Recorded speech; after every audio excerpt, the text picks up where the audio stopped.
So the cool thing about the JL steel bumper group is it can accommodate a winch, but it doesn't technically have a winch plate. So we came up with one.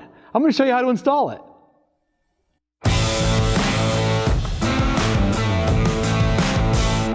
So the first thing you're going to want to do is remove this factory skid plate, and you're going to do that by removing the 7 bolts. I'm using a 13mm socket for this.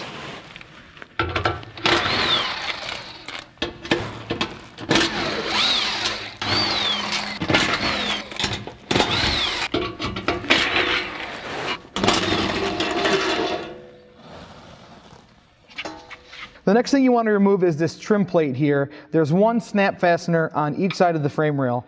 Pop up the center with a flat blade screwdriver, and then the whole thing will pop right out. Do that on both sides. Then we're going to disconnect the fog light harness on the passenger side by pushing that button in and pulling the connector right out. Now remove the 5 bolts holding on this block-off plate.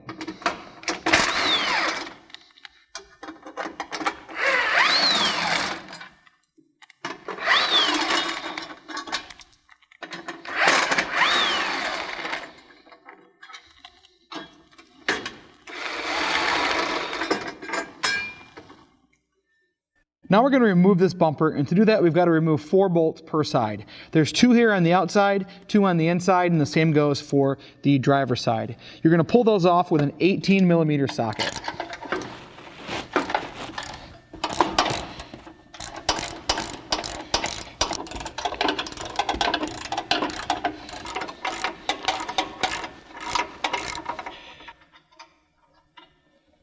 Now go ahead and remove this bumper.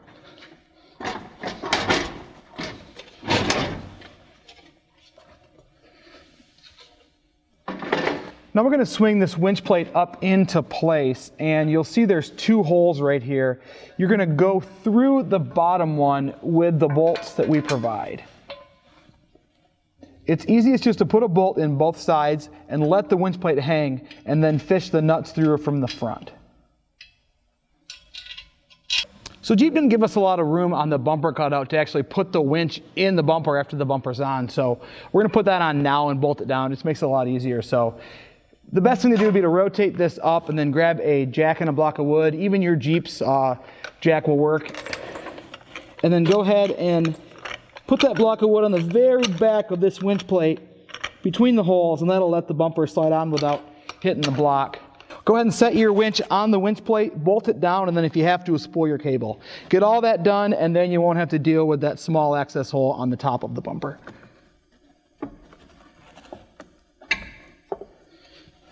So the other thing that we're going to provide with this kit are these spacers that go between your winch and the winch plate. And these are meant for the worn Xeon to space it up so the free spool knob clears the top face of the bumper. If you're running a worn Xeon, go ahead and install these between the winch before you bolt it down.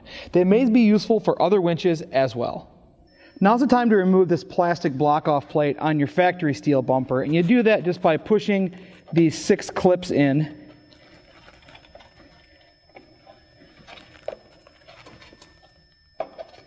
And pressing that plate right off. Then you'll take the bracket that we provide, set it on the outside, and bolt that through with the button head hardware that we provide also.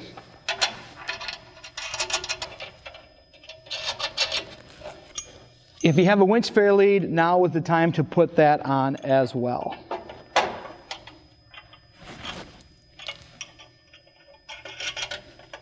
Now you're going to go ahead and tighten all of this down. The 4 nuts we provide are going to be a 9/16, and if you use our fair lead, you'll use a 9/16 as well.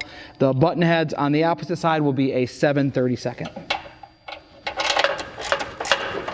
So like I said before, we're dealing with some pretty tight tolerances here. And if you have a Xeon like ours, and your Jeep may be on the inside spec of how close these frame horns are together, you may have to trim a little bit. And it's not very much at all. What you're going to do is grab a Sharpie or a marker of some sort and trim this inner bracket and this little corner down here to basically match our winch plate. And what that's going to do is going to let you pull that winch far enough forward to get it mounted and get it off the grill.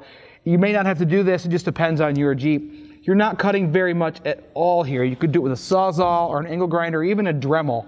Just do whatever you need. Even a hacksaw, I guess, even would work pretty well too. Just make it flush with our bracket on both sides, and you'll be able to pull that winch far enough to bolt it in before you put the bumper on. Once your winch is all bolted down, go ahead and reinstall the bumper, sandwiching our winch plate between the bumper and the factory frame horns. Go ahead and tighten the bumper on using the factory hardware.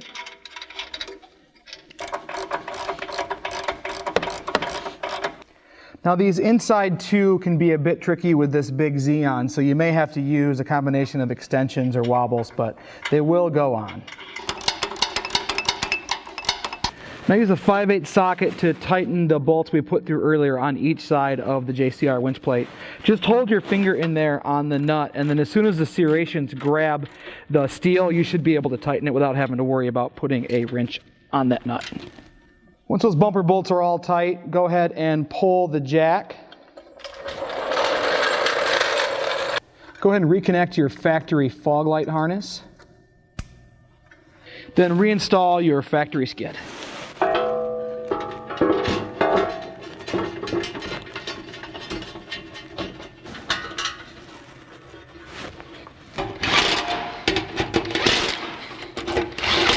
All right, that's it. Make sure all those bolts are tight and go ahead and wire your winch. And then for a finishing step, put either your winch hook on or some bling from our friends at Factor 55.